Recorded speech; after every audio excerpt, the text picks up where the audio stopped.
புத்தகம் படிப்பதனால் ஏற்படும் நன்மைகள் பற்றி உங்களிடம் ஒரு சில துளிகள். எனக்கு தெரிந்தவரை புத்தகம் ஒரு நண்பன் என்றே கூறுவேன். தனிமையில் இருக்கும் பொழுது புத்தகம் படித்து பாருங்கள், சிறந்த நண்பர்களிடம் இருந்த உணர்வு ஏற்படும். 1000 புத்தகங்களை வாசித்தவன் இருந்தால் அவனை காட்டுங்கள், அவனே எனது வழிகாட்டி என்றார் ஜூலியஸ் சீசர். புத்தகங்கள் படிக்கும் பழக்கம் உள்ளவர்களிடம் சிறந்த கற்பனை திறன் வளரும்.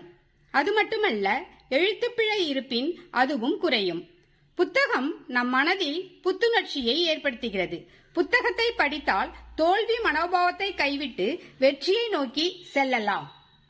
உடலுக்கு எப்படி உடற்பயிற்சியோ அதுபோல மனதுக்கு பயிற்சி புத்தக வாசிப்பு. அதனால் மனம் புத்துணர்ச்சியுடன் இருக்க புத்தகம் படித்தல் அவசியமாகிறது. புத்தகங்களை நாம் மேலிருந்து கீழாக வாசிக்கிறோம்.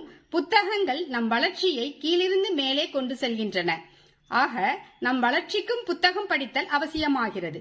ஆக நாம் புத்தகம் படிப்போம், வளர்ச்சி அடைவோம்.